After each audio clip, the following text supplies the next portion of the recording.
आज लाभ पाचन का दिन ऐसा होता है कि कंकु से, सिंदूर से, हल्दी से, जो आपके घर में हो उससे दरवाजे पर या मंदिर के अंदर जहां तुमने लक्ष्मी पूजन करी होती है, एक तरफ शुभ दूसरी तरफ लाभ लिखाया जाता है, जिससे हमारे घर में संपदा बढ़े, सत्ता बढ़े, हमारा वैभव बढ़े। आज के दिन लाभ पाचन क्यों कहा गया? क्योंकि इसी दिन गुणवती ने अपने भाग्य को लाभान्वित किया था, इसलिए ये लाभ पाचन।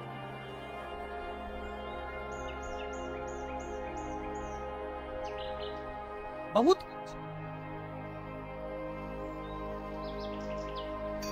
आपसे भी निवेदन है, आज लाभ पाचन का दिन निकलने मत देना। अपने घर के दरवाजे पर कुंकू से, हल्दी से या सिंदूर से, या जहां आपने लक्ष्मी का पूजन घर के अंदर करा हो, पूजन वाली जगह पर कोई दीवार हो, भगवान की अलमारी हो, भगवान की चौखट हो, कोई अब जहां हो, छोटा सा शुभ और लाभ जितना बड़ा आप लिख सकते हो, कोई तीली से, ताड़ी से, उंगली से, जहां अगर वहां नहीं लिख सकते तो अपने घर की अलमारी पर, तिजोरी पर, भंडार भरने वाली जगह पर, रसोई, कहीं पर भी शुभ लाभ लिखना। जीवन पर्यंत समृद्धि सुख वैभव।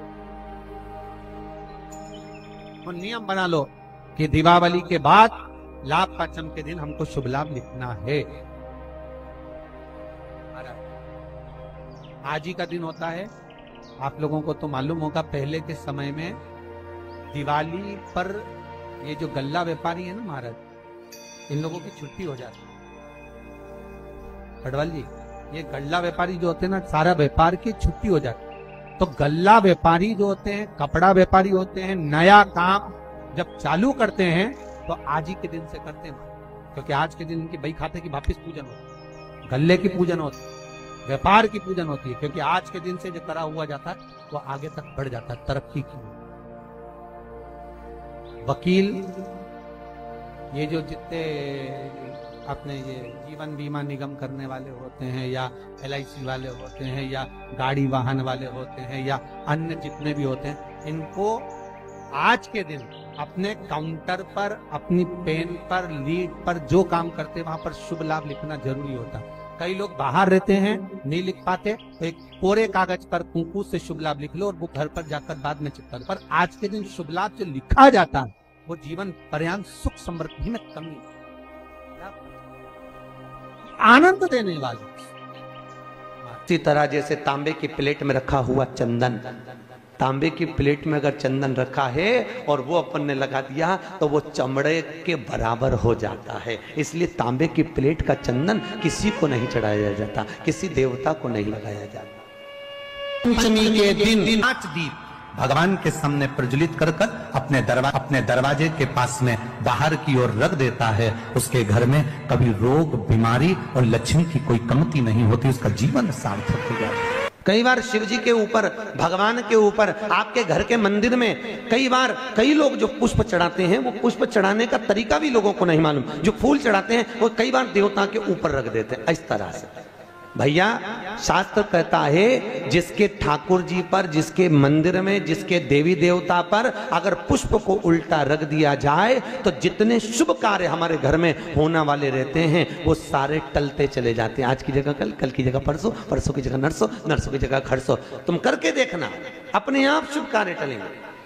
इसलिए भगवान के सम्मुख में जो पुष्प चढ़ाया जाता है वो सीधा चढ़ाया जाता है। यहां तक शास्त्र कहता है अगर भगवान को पुष्प चढ़ा रहे हो तो अगर सीधा और उल्टा नहीं मालूम तो नीचे की जो डांट है उसको तोड़ दीजिए और पत्ती की पत्ती, पंखड़ी की पंखड़ी भगवान को समर्पित कर दीजिए। वो शिव जी को स्वीकार होगा, वो भगवान को स्वीकार होगा। ये उसी में का हाल, उसी में का सुख। शुक्र है जैसे पानी में पड़ा हुआ पुष्प, काय में पड़ा हुआ, अरे बोलो जम के, पानी में।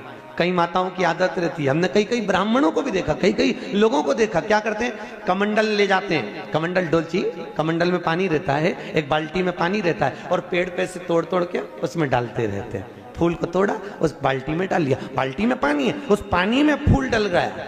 और अगर पानी में फूल डल गया और उस फूल को निकालकर आपने महादेव को समर्पित करा, देवी देवता को समर्पित करा, ठाकुर जी को समर्पित करा, कृष्ण राम नारायण लक्ष्मी को समर्पित करा, तो जो पानी में पड़ा हुआ फूल निकालकर अगर हमने देवता को चढ़ाया तो वो निर्माल्य के तुल्य हो गया। काय के तुल्य है? निर्मल। निर्मल जानते हो? भगवान पे चढ़ा हुआ फूल, मतलब उसका कोई परिभाषा नहीं है, तुम कितने ही चढ़ा लो, वो निर्माल्य के तुल्य। अगर पानी में पड़ा हुआ पुष्प निकाल कर पानी के लोटे में से, पानी के कलश में से, पानी की बाल्टी में से उठाकर चढ़ाया है तो वो निर्माल्य हो गया, मतलब चढ़ा चढ़ाया फूल हो गया, उसको भगवान स्वीकार नहीं करते, याद रखिए। निर्माल्य।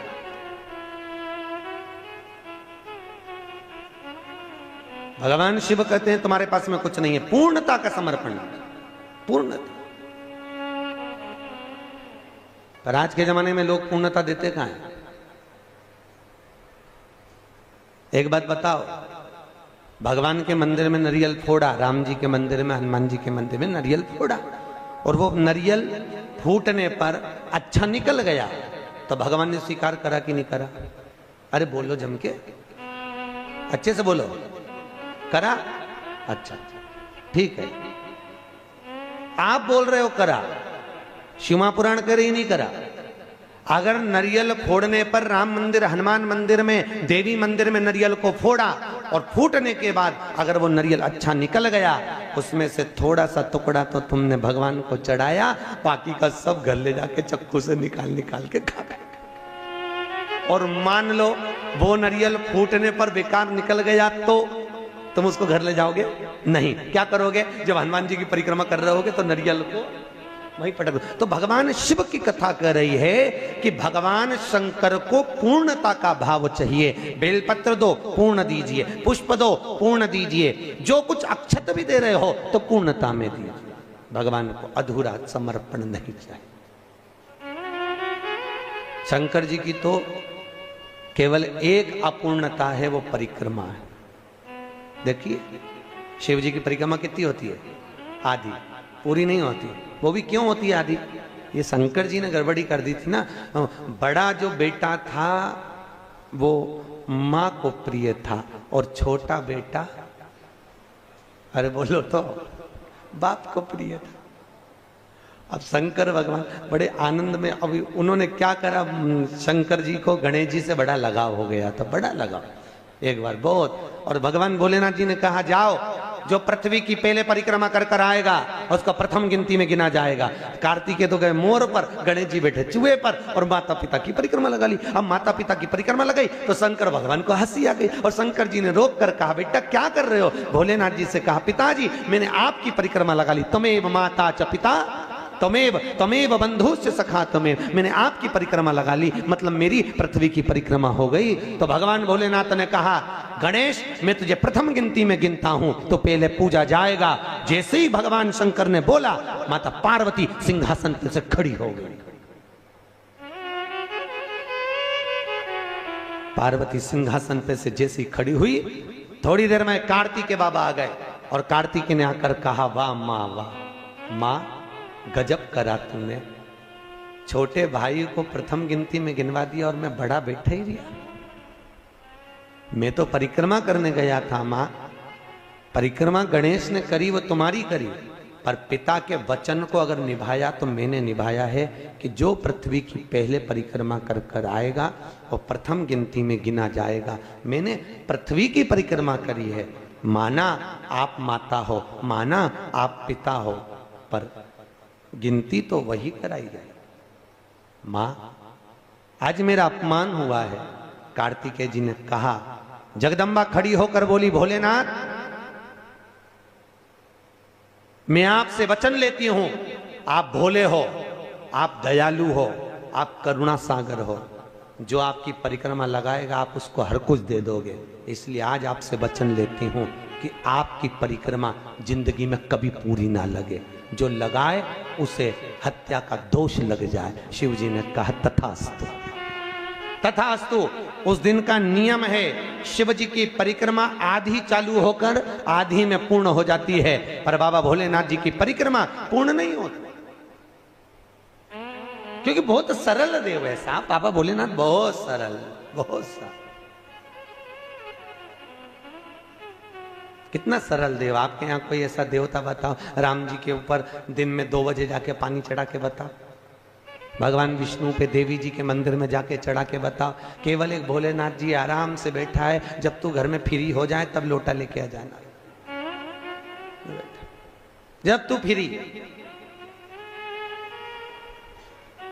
और सावन महीने में तो कभी आप काशी, महाकाल, उज्जैनी आदि ओमकारेश्वर, मल्लिकार्जुन आदि आदि जगह जाके देखो तो इतनी भीड़ रहे, लोग कांवड़ जानते हो ना, कांवड़ लेकर जाते हैं और कांवड़ लेके जाके पानी की पानी, और कोई तो वहीं पे कांवड़ का लोटा तक भगवान पे फेंक दे। पार्वती जी बोलती हैं, भोलेनाथ क्या दशा हो रही तुम्हारी? भगवान बोले मैं भी चुप बैठा, तू भी चुप बैठी है, आपने कहीं नहीं बोलना, बस चुपचाप बैठे रहो आंख बंद करके। हम कहीं बेटी के घर का अन्न अगर पा लिए हैं तो यहाँ शास्त्र कह रहा है, भगवान शिव कह रहे हैं कि अगर माता पिता जीवित हैं और माता पिता अपने बेटी के घर अगर नहीं जा सकते तो वो अपने बेटे को कहते हैं कि तू जा, और तू जाकर अपनी बेटी के यहाँ, अपनी बहन के घर जाकर रक्षाबंधन पर राखी बंधो,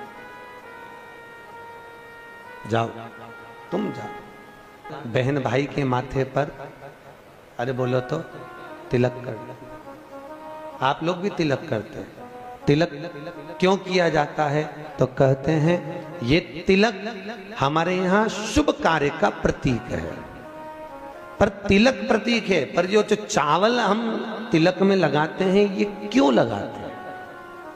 ये चावल का क्रम कहां से चालू हुआ? सिर में चावल चिपकाना, तिलक लगाने के बाद चावल लगाना, कहां से चालू हुआ? ये चावल है क्या? आखिर ये चावल तिलक के बाद में ब्राह्मण या आप किसी को भोजन करा रहे हो, जमाई को तिलक कर रहे हो, बेटी को तिलक कर रहे हो, तो कंकु लगाने के बाद चावल क्यों लगाया जाता है? उस चावल का क्या प्रमाण? उस अक्षत का क्या प्रमाण? क्यों लगाते हैं उसको? लगाते लगाते पूरी जिंदगी हो गई, अरे तो बता दो क्यों लगाते हैं? वो चावल का क्या प्रमाण कि कंकु का तिलक तो लगाया, वो हमारे यहाँ शुभ कार्य का प्रतीक है, समृद्धि का प्रतीक है। पर जो अक्षत हम माथे पर किसी के लगाते हैं कंकु लगाने के बाद में, चंदन लगाने के बाद में जो चावल लगाया जाता है, वो चावल का क्रम क्या है? तो शास्त्र कहता है, सुंदर विष्णु पुराण में भगवान वेदव्यास जी ने वर्णन करा, जिसके मस्तक पर तिलक लगाया जाता है वो शुभ कार्य का प्रतीक होता है। और अक्षत इसलिए लगाया जाता है कि इस अक्षत के माध्यम से आपकी जिंदगी में ये शुभ कार्य निरंतर चलता रहे, इसलिए अक्षत उसके माथे पर लगाया जाता है, शुभ कार्य के लिए, निरंतर चलने के लिए। इसको कहते हैं अक्षता। अक्षता का मतलब क्या है? निरंतर चलता रहे, निरंतर बढ़ते रहो। दूल्हा दुल्हन की जब जयमाला होती है, आपके यहाँ होता कि नहीं होता पता नहीं, पर महाराष्ट्र में तो एक नियम है कि दूल्हा दुल्हन की जब जयमाला होती है तो सबको पीले चावल दिए जाते हैं। इधर देते हैं क्या? है तो पीले चावल देते हैं, और पीले चावल देकर फिर उसको स्वस्ति वाचन के अनुसार उस पर छोड़ा जाता है, शुभ मंगला। अरे बोलो तो, सावधान। बहुत ध्यान से सुनना। जैसे आपको कहा था, दीपावली के दिन रात्रि को 11:30 से 12 के बीच में एक दिया लगाया जाता है कर्जे से मुक्ति के, लक्ष्मी की वृद्धि। अब अमावस्या तो चली गई, दिवाली चली गई, पर अभी भी बाकी है गोपाष्टमी तारीख और आंवला नवमी, फिर एकादशी, द्वादशी, प्रदोष, फिर उसके बाद में हरिहर मिलन, बैकुंठ चतुर्दशी, फिर पुण्य। ज्यादा कुछ नहीं कर पाओ तो प्रयास करो कि इन तिथियों पे कम से कम एक दीप ऐसा जलाया जाए जिससे हमें समृद्धि, लक्ष्मी, वैभव प्राप्त। घर में भी जो दिए रखे जाते हैं, आपको पहले भी कथा में कहा, विष्णु पुराण मंगरूपी, कि घर में जो दिया होता है वो दीपक भी कोई साधारण नहीं होता, उस दीपक की भी महत्वता है, उस दीपक का भी वर्णन है महाराज। और कई तरह के दीपक होते हैं, और दीपक का भी विधान वर्णन किया गया, उस दिए का भी वर्णन किया गया। यहां तक शास्त्र कहता है कि घर में अगर किसी को बहुत तेज बुखार आ गया है, बहुत तेज बुखार, और बच्चा उस बुखार में तप रहा है, बहुत तप रहा महाराज, तुम जिस दिए में भगवान की आरती उतारते हो, जिस दिए से तुम भगवान की पूजन करते हो, उस दिए की बत्ती को नीचे डाल दीजिए और उस दिए को पानी की बाल्टी में धो दीजिए। कौन सी बाल्टी में? जिस बाल्टी के पानी से आप बच्चे को स्नान करा सको। केवल भगवान पर से ले जाकर, पास में से ले जाकर उस बाल्टी में थोड़ी देर डाल दो और उस बाल्टी के पानी से उस बच्चे को स्नान करा दीजिए। 15 से 20 मिनट, आधा घंटा लगेगा, बच्चे का बुखार पूरा उतर जाए। इतना विधान है दीप का। और कार्तिक के महीने में ये पवित्र, जहां लोग कहते हैं कि कार्तिक के महीने में भगवान हरि और हर का मिलन हुआ है, कार्तिक के महीने में माता लक्ष्मी ने भगवान शंकर की आराधना कर कर भगवान विष्णु जी से वर मांगा, भगवान विष्णु को मांगा है। भगवान माता लक्ष्मी की माता जी, लक्ष्मी जी की माँ का नाम क्या था? माता जी का नाम ख्याति देवी। ख्याति देवी क्या कर रही थी? भगवान शंकर के साथ लक्ष्मी जी का विवाह कर रही थी। तब शिवजी से ख्याति देवी ने कहा, मेरी बेटी लक्ष्मी का विवाह मैं तुम्हारे साथ करना चाहती हूँ। शंकर भगवान ने कहा, नहीं, मैं लक्ष्मी से शादी नहीं कर सकता, क्योंकि लक्ष्मी जी का विवाह तो आप नारायण के साथ करें। लक्ष्मी जी ने शिव जी की इतनी आराधना करी, इतनी आराधना करी। बाबा देव आदिदेव महादेव ने पूछ लिया, लक्ष्मी तुम क्या चाहती हो? लक्ष्मी जी कहती है, मैं नारायण को प्रेम करती हूँ, भगवान विष्णु से विवाह करना चाहती। बस इतनी सी बात। लक्ष्मी, मैं तुम्हें वर देता हूं, कार्तिक के पूरे महीने में लक्ष्मी तुमने मेरे मंदिर में दीप जलाया है, कार्तिक के पूरे महीने में लक्ष्मी तुमने मेरी आराधना करी है, मैं शिव लक्ष्मी आज तुम्हें वर देता हूं कि तुम्हें भगवान नारायण प्राप्त होंगे। और जो कार्तिक के महीने में जो शिव का स्मरण करेगा, जो लक्ष्मी का पूजन करेगा, उसके घर में नारायण लक्ष्मी दोनों प्रवेश करेंगे। जो शंकर भगवान के ऊपर एक लोटा जल चढ़ाता है, मेरे शंकर उसका हाथ कब पकड़ लेते हैं और पकड़ कर कब उसको आगे बढ़ा देते हैं, ये शिव ही जानते हैं। कार्तिक के महीने में जिस दिन तुम्हारा मन करे, जिस दिन तुम्हारा दिल करे, उस दिन घर में पार्थिव शिवलिंग का निर्माण कर लिया। जिस दिन तुम्हारा दिल कर जाए कि आज मेरा मन है मैं पार्थिव शिवलिंग बनाऊं, गमले में से मट्टी लो, खेत में से मट्टी लो, जहां से मट्टी ले सकते हो। घर के बाहर कोई गमला हो, बगीचा हो, शहरों में जमीन पर कहां मट्टी ढूंढने जाओगे? तुम्हारे जो गमले लगे रहते हैं उसमें से मट्टी ले लो, पर छोटा सा पार्थिव शिवलिंग का निर्माण।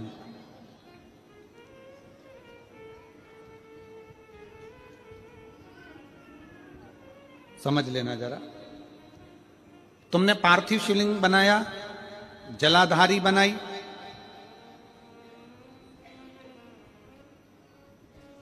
पूजन कर लो जिस दिन तुम्हारा मन करे। कोई तिथि, कोई बार, कोई दिन, कोई समय, कोई घड़ी, कोई पल, कुछ मत देखो। तुमने पार्थिव शिवलिंग का निर्माण किया। 3 आखा चावल, 3 अक्षत। आखा चावल जानते हो? साबुदाना, आखा चावल। 3 चावल के दाने, एक गणेश जी की जगह, एक अशोक सुंदरी की जगह, एक षडानंद कार्तिकेय जी की जगह। 3 चावल दाने, 3 दुर्वा, एक गणेश जी की जगह, एक अशोक सुंदरी की जगह, एक षडानंद कार्तिकेय जी की जगह।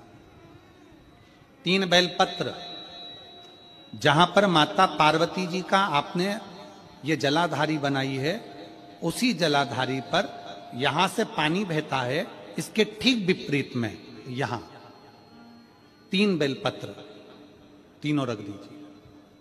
और छोटा सा कलश हो या बड़ा सा कलश हो, 3 लोटा जल यहां बैठकर, जहां पर आपने बेलपत्ती रखी है उसी के वहीं पर बैठकर इस शिवलिंग पर 3 लोटा जल धीरे धीरे अपने मन की कामना कर कर, बाबा आज मैं दुखी हूं, बाबा मुझे ये तकलीफ है, बाबा मेरे बच्चे ये काम में गए हैं, बाबा ऐसा है।